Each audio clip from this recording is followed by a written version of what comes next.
Hello everyone, कैसे हैं आप सब। उम्मीद करता हूं आप सब बढ़िया होंगे। आज के इस क्लास में हम समीकरण को हल करना बताएंगे। चलिए शुरुआत करते हैं। अगर आप चैनल पर नए हैं तो सब्सक्राइब करिएगा और अपने सभी दोस्तों के साथ शेयर भी करिएगा। वीडियो अच्छा लगे तो ज़रूर लाइक करिए। निम्नलिखित समीकरणों को हल कीजिए। यहाँ पर समीकरण क्या है हमारा, x/4 प्लस x/5 बराबर 9। ठीक है, हम इसको हल कैसे करें ये समझ लेते हैं। देखिए क्या लिखा हुआ है, x/4 प्लस x/5 बराबर 9। ध्यान से पहले समीकरण को देखिएगा। अब यहाँ पर हल करना शुरू करते हैं। यहाँ पर 4 और 5 का जब हम लासा लेंगे तो क्या आएगा, 20 आएगा। तो यहाँ पर नीचे लिख लेते हैं 20। हम इसको आपको समझाने के लिए 2 स्टेप में बता रहे हैं। एक स्टेप थोड़ा सा ज़्यादा हो जाएगा लेकिन समझने के लिए बहुत ज़रूरी है। अब यहाँ पर 4 और 5 का लासा यानी लघुत्तम समापवर्तक क्या आ गया है, 20 यानी 20। अब यहाँ पर जो 20 आया है, 20 से ही इन दोनों में गुणा करेंगे और पूरे का बटे 20 लिखेंगे। तो हमने पूरे का बटे 20 लिख दिया। अब दोनों पक्षों में यानी दोनों x/4 में गुणा करेंगे 20 से और x/5 में गुणा करेंगे 20 से। तो यहाँ पर लिख लेंगे x/4 गुणे 20 प्लस x/5 गुणे 20 और पूरे का बटे हो गया 20। ठीक है, कोई दिक्कत तो नहीं है, समझ में आ रहा है ना। हमने क्या किया, x/4 प्लस x/5 बराबर 9। इसमें हमने गुणा किया। इसमें पहले हमने लघुत्तम समापवर्तक निकाला, 4 और 5 का 20 आया। तो पूरे का बटे हमने 20 लिखा और इन दोनों में पहले x/4 में गुणा किया प्लस किया x/5 में गुणा किया। ठीक है, अब बराबर के दूसरी तरफ हो जाएगा 9। अब यहाँ पर हम इसको काट सकते हैं। 4 से इसको काट देंगे तो यहाँ आ जाएगा 5 और यहाँ 5 से इसको काट देंगे तो आ जाएगा 4।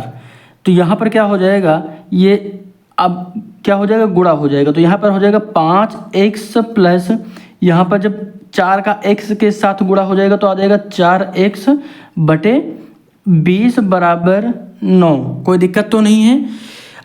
यहाँ पर हम डायरेक्ट भी कर सकते थे, ये वाला स्टेप वहाँ पर नहीं आता, लेकिन ये समझने के लिए ज़रूरी है, इसीलिए हम यहाँ पर आपको पूरा सवाल अच्छे से समझा रहे हैं। कभी भी आपसे सवाल गलत नहीं होगा, इस तरीके से करेंगे। शुरुआत में करिएगा, बाकी जैसे जैसे आपकी प्रैक्टिस होती रहेगी, प्रश्नों को हल करने का अभ्यास होता रहेगा, आप सवाल लगाना सीखते रहेंगे।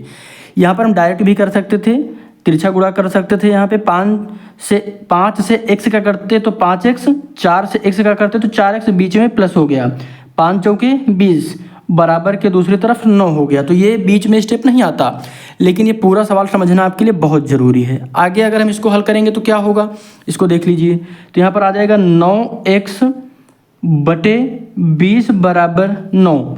ठीक है, अब यहाँ पर हम क्या करेंगे, अब ये यहाँ पर भाग में है, 20 जो है भाग में है, तो ये इधर जाएगा तो दूसरे पक्ष में जाएगा तो क्या हो जाएगा, गुणा में हो जाएगा। तो यहाँ पर बचेगा 9x बराबर 9 गुणे 20। कोई दिक्कत तो नहीं है। अब यहाँ पर हम क्या करेंगे, ये जो x है ये मल्टीप्लाई में है, किस में है, मल्टीप्लाई में है, गुणा में है। तो यहाँ पर आएगा तो भाग में हो जाएगा, दूसरी तरफ जाएगा तो। ठीक है, तो यहाँ पर क्या हो जाएगा, x बराबर 9 गुणे 20 बटे 9। अब 9 से 9 कट जाएगा तो कितना बचेगा, तो x बराबर हो गया 20। कोई दिक्कत तो नहीं है, सवाल आपको समझ में आ गया होगा। तो x की वैल्यू कितनी आ गई है, 20। ये सही है या नहीं सही है ये भी हम देख लेते हैं। तो x की वैल्यू हम समीकरण में रख कर देख लेते हैं। समीकरण क्या था, x/4 प्लस x/5 बराबर 9, ये हमारा समीकरण था। इसमें हम x की जो वैल्यू आई है 20 यानी 20, इसको रखते हैं। तो 20/4 प्लस 20/5 बराबर 9। अब इसको काट देंगे तो 4 से हम काटेंगे किसको, 4 को, और 4 से ही काटेंगे 20 को। ठीक है, समझ में आ गया। यानी इन दोनों संख्याओं को एक ही संख्या से काटना है, ये आपको समझना है। जैसे 20 को काटेंगे तो इसको भी 4 से काटेंगे और 4 को काटेंगे तो इसको भी 4 से काटेंगे। ये याद रखिएगा, जब भी क्वेश्चंस को हल करिएगा उसको संक्षिप्त रूप में लिखिएगा या लिखने का प्रयास करिएगा, तो वहाँ पे ध्यान इस बात का रखिएगा, इन दोनों संख्याओं का निकालिएगा मासा यानी महत्तम समापवर्तक। मासा निकालने के बाद उसी मासा से दोनों संख्याओं को भाग कर देना, बस आंसर आ जाएगा। तो यहाँ पर हम क्या करेंगे, अगर हम 20 को भाग करते हैं 4 से तो कितना आता है 5 भागफल। 4 पंचे 20 होता है, 4 पंचे 20, 5 आ गया। अब अगर 4 से 4 को भाग करेंगे तो 1 आएगा, तो हम उसको नहीं लिखेंगे आगे, क्योंकि बटे में 1 लिखेंगे तो उसका कोई मतलब नहीं है। अब यहाँ पर इसको जब भाग करेंगे तो कितना आएगा 4 आएगा, क्योंकि 5 से हम भाग करेंगे ना दोनों को, तो 5 से 1 बार में 5 कट जाएगा और 5 से 20 कट जाएगा 4 बार में, तो वही 4 बचा है।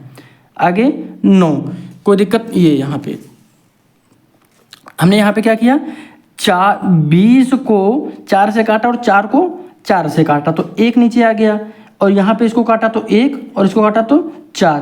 ये आया कैसे, इसको समझ लीजिए। यहाँ पे क्या लिखा हुआ है, 20 है ना, ये कितना है 4 आया। कैसे आया, हम पहले 20 और 5 का निकाल लेंगे क्या, मासा महत्तम समापवर्तक यानी HCF निकालेंगे, तो 5 आएगा। 20 और 5 का HCF 20 कितना आ जाएगा, 5 आ जाएगा। 5 आएगा, 5 से 20 को भाग करेंगे, 20 को 5 से, यानी यहाँ पे चाहे तो लिख भी सकते हैं 5 से, और इसको भी 5 से, तो एक बार में ही पूरा कट जाएगा, 1 आ जाएगा। यहाँ पर 4 आ जाएगा, तो ऊपर 4 लिखा इक्वल टू 9। अब 5 और 4 को जोड़ेंगे तो 9 आएगा, और यहाँ पर 9, बायां पक्ष बराबर दायां पक्ष, ठीक है, दोनों पक्ष बराबर आ गए हैं, अतः सवाल हमारा सही है। ठीक है, अब चलिए दूसरा क्वेश्चन करते हैं। ये क्या लिखा हुआ है, इसको भी समझने का प्रयास करिए। हम यहाँ पे क्या कर सकते हैं, 6x, यहाँ पर माइनस का 9 है, दूसरी तरफ जाएगा तो ये प्लस का 9 हो जाएगा, कोई दिक्कत तो नहीं है। और इधर प्लस का 2x है, इधर आएगा तो माइनस का 2x बराबर यहाँ पर हो जाएगा 15, ये माइनस का है ना 9, तो यहाँ पर हो जाएगा प्लस का 9। ठीक है, अब यहाँ पर इसको घटा देंगे तो हो जाएगा 4x बराबर 15 और 9, इसको जब जोड़ेंगे तो कितना आएगा 24। ठीक है, 24 आ गया। अब यहाँ पर हम इसको क्या करेंगे, x यहाँ गुणा में है, इधर आएगा तो भाग में हो जाएगा, तो x बराबर 24/4। अब इसको भाग कर दीजिए, जब इसको भाग करेंगे तब हमारे पास कितना आएगा, तो यहाँ पर हमारा जो आंसर आएगा, अच्छा यहाँ पर भी जो पिछला वाला सवाल बताए थे, यहाँ पर भी हम भाग कर सकते थे। देखिए यहाँ पर इसको ऐसे चाहे संक्षिप्त रूप में लिखने के लिए इसको समझ लीजिए इसको, या फिर अगर 4 से हम 20 को भाग करेंगे तब भी भागफल 5 आएगा। दोनों ही तरीकों में कर सकते हैं, उसमें कोई दिक्कत नहीं है। 20 को अगर हम 4 से भाग करेंगे तो भागफल कितना आएगा, 5 आएगा, और दोनों को काटेंगे तब भी आ जाएगा, बात वही है, कोई दिक्कत नहीं है। अब यहाँ पर हम क्या करेंगे इसको, तो यहाँ पर हम इसको भाग कर देंगे, तो 4 छंग 24 होता है ना, तो 6 आ जाएगा हमारा भागफल। तो x बराबर कितना आ जाएगा 6, x इक्वल टू 6। ठीक है, अब x की वैल्यू आई है 6, ये सही है या नहीं ये हम चेक कर लेते हैं। हमारा समीकरण क्या था, 6x minus 9 equal to 2x plus 15। तो यहाँ पर हम x की वैल्यू रखते हैं 6, और x की वैल्यू 6 है, रख दिया, minus 9 equal to 2 into 6 plus 15, कोई दिक्कत तो नहीं है। आगे यहाँ पे कर लेते हैं, 6 का जब हम 6 टाइम मल्टीप्लाई करते हैं तो कितना आता है 36 माइनस 9, 36 माइनस 9 यानी 9 गुणे यहाँ पर कितना हो जाएगा, बराबर के बाद 6 दूनी 12 प्लस 15, कोई दिक्कत तो नहीं है सवाल में, समझ में आ रहा है ना। अब यहाँ पर हम 36 से जब इसको घटाएंगे तो कितना आता है 27, और 5 और 2 कितना होता है 7, और 1 और 1 कितना होता है 2। तो यहाँ पर क्या आ गया, दोनों पक्ष बराबर, यानी left hand side equal to क्या हो जाएगा, राइट हैंड साइड, यानी दायां पक्ष बराबर बायां पक्ष। तो ये सवाल थे समीकरण से संबंधित। ठीक है, देखिए सवालों को हल करना सीखिए। क्वेश्चंस बहुत कठिन नहीं होते हैं, लेकिन जब कोई क्वेश्चन समझ में नहीं आता है तो वो हमको कठिन लगता है। तो सवाल को समझने का प्रयास करिए, कोई भी सवाल कठिन नहीं है। एक बार जब आपकी सवाल समझ में आ जाएगा ना, तो यकीन करिए गणित के जितने भी उस टाइप के क्वेश्चन आपके बुक में हैं, आपकी एक्सरसाइज में दिए गए हैं, आपको अभ्यास में देखने के लिए मिलेंगे, वो सारे क्वेश्चन कर सकते हैं। कोई ऐसा क्वेश्चन है जो आप नहीं हल कर पा रहे हैं या आपको समझ में नहीं आ रहा है कि उसका आंसर क्या आएगा, तो वो आप कमेंट कर दीजिएगा, हम उसको समझा देंगे, चैनल पर ही समझा देंगे, उसके लिए आपको परेशान नहीं होना है।